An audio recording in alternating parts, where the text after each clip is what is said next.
कि 9 महीना में तो बच्चा पैदा हो जाता है। मैंने कहा कितनी वैज्ञानिक बात कर रहे हैं, ये तो वैज्ञानिकता है, प्रकृति का नियम है, 9 महीना में बच्चा पैदा होता है।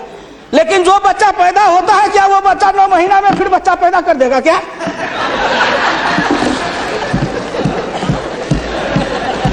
कितनी आप वैज्ञानिक बात बोल रहे हो।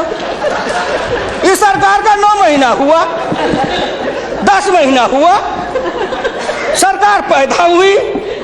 अब क्या सोचते हो? आप क्या सोचते हो? ना कुछ मिले तो विरोधी में गए तो कुछ ना कुछ तो कहना है ना, नहीं तो दुनिया कैसे देखेगी कि विरोधी का काम कर रहे हैं। इसलिए आपसे मेरी विनम्र प्रार्थना है, अगर विरोधी का काम भी करना है तो आप अपने नेताओं को कहिए कि कुछ दिन हमारे पास आए, 6 महीना ट्रेनिंग दे देंगे कि हम विरोधी थे तो क्या करते थे। अरे नाटक भी करिए तो किसी डायरेक्टर से सीख तो लीजिए। जो गरीबी का डायरेक्टर है उससे सीखे नहीं, और गरीबी का नाटक खेल रहे हैं। एक गांव में नाटक में हनुमान जी का पाठ करने वाला नहीं आया।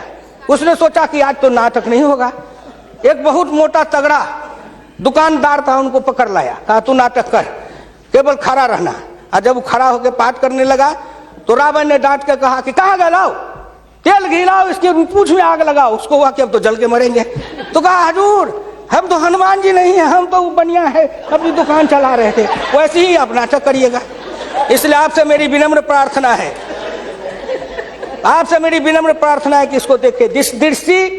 दिशा, जब तक आपके पास में दृष्टि नहीं बनेगी, आपकी दिशा नहीं ठीक थी, आपकी दृष्टि नहीं ठीक थी, तो आप संकल्प क्या कर रहे थे? चलता है सब, आप कहे कि हम भी चले, आपका बजट चला, आपकी अर्थनीति चली, आर्थिक विषमता, सामाजिक विषमता, राजनीतिक विषमता, प्रशासनिक विषमता। क्या मैं पूछता हूं कि आपके किसी बजट से इन विषमताओं को अंत करने के लिए कोई काम किया?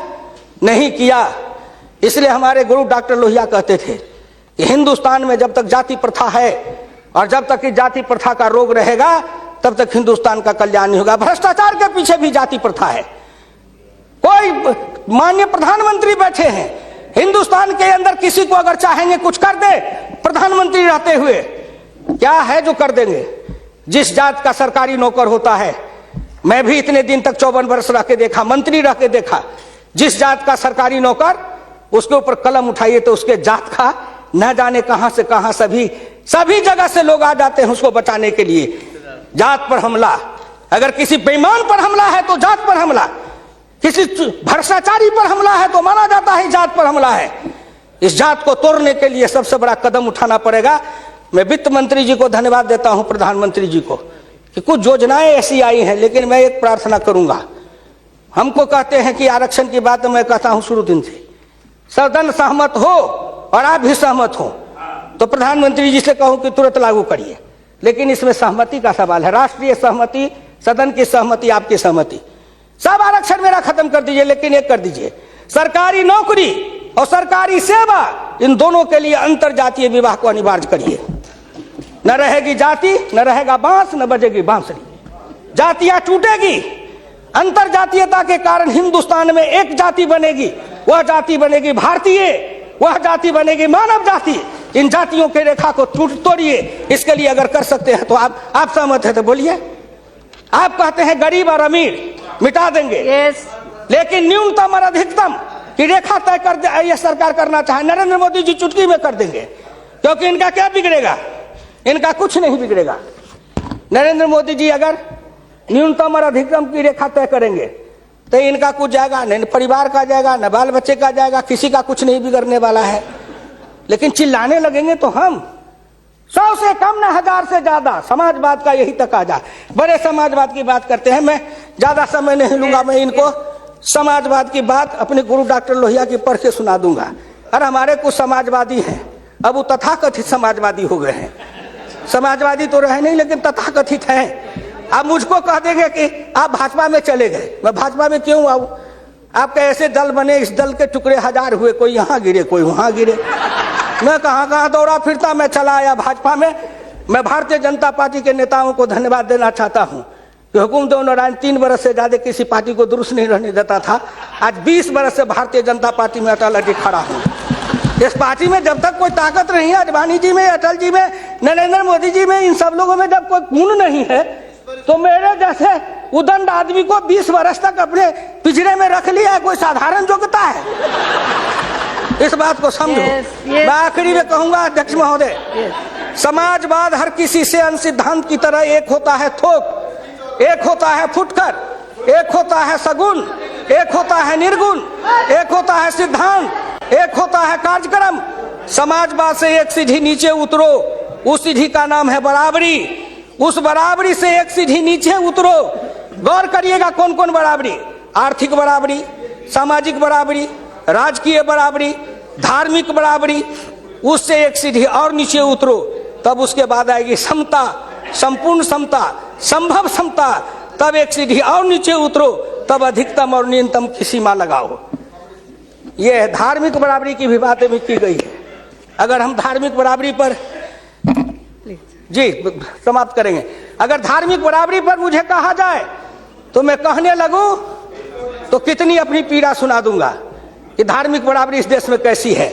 उसके संबंध में मैं ज्यादा समय नहीं लेकर के केवल आपके सामने मैं सुना देना चाहूंगा। समन्वय दो तरह का होता है, एक दास का समन्वय, एक स्वामी का समन्वय। मैं नहीं कहता, महान समाजवादी अर्थशास्त्री डॉक्टर लोहिया ने इसी सदन में 26 मार्च 66 को कहा था। गौर से शब्दों को सुनिए। समन्वय दो तरह का होता है, एक दास का समन्वय, एक स्वामी का समन्वय। पिछले 1000 बरस के इतिहास से हिंदुस्तान ने स्वामी का समन्वय नहीं सीखा, वह एक दास का समन्वय रहा है। मैं तो श्री नरेंद्र मोदी से सरकार से कहूंगा कि 1000 साल से भारत दास भाव से सांस्कृतिक समन्वय में रहा है। अगर वो स्वामी भाव का समन्वय में भारत आना चाहता है तो क्या अपराध है? इसलिए उन्होंने कहा इस समन्वय में खाली परदेशियों को ही दोष नहीं देता, उनके सबब से जितने भी इतिहासकार हैं वे सभी जहर में बिल्कुल घुल जाते हैं। आज भारत के 2 इतिहास के स्कूल हैं, एक डॉक्टर ताराचंद, एक डॉक्टर मजुमदार, एक और है जो दोनों के दोनों इसी समन्वय धारा के हैं, विविधता धारा के हैं। भारत क्या है उसको भूलकर भारत के जो विभिन्न अंग है उनकी तरफ निगाह चली जाती है। क्या बात करते हैं साहब? तो इससे मेरी विनम्र प्रार्थना है सदन से, अध्यक्ष महोदय, मैं हाथ जोड़ के प्रार्थना करता हूं सदन से भी, और इस लोकसभा के चैनल को हिंदुस्तान के करोड़ों लोग देख रहे हैं। मैं उन गांव के गरीबों, किसानों, मजदूरों से कहता हूं, गांव गरीब, मजदूर, किसान, पिछड़ा, दलित और नौजवान, मिलके देश बनाओ, आओ देश बनाएंगे। और नरेंद्र मोदी के प्रधान रहते हुए एक बार नहीं, अगर हिंदुस्तान में आपने जितने दिन रहा, एक बार में तो थोड़ी सी रेखाएं बनाई जाएगी, दूसरे बार में मिट्टी डालेंगे, तीसरे बार में तब न पिचिंग करेंगे।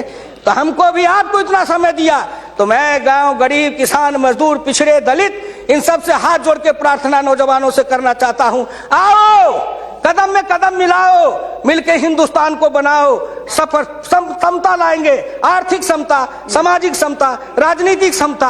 अगर इन्होंने मुझको 12 रुपया महीना पर जीवन बीमा कर दिया तो बड़े लोगों का कलेजा फटने लगा कि 12 रुपया में सबको जीवन बीमा कर रहे हैं।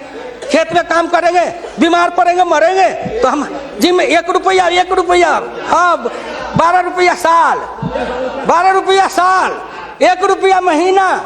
तंबाकू का गुटखा भी खाते हैं तो 3 रुपया में मिलता है, उससे भी सस्ता जीवन बीमा इस सरकार ने दे दिया गरीबों को।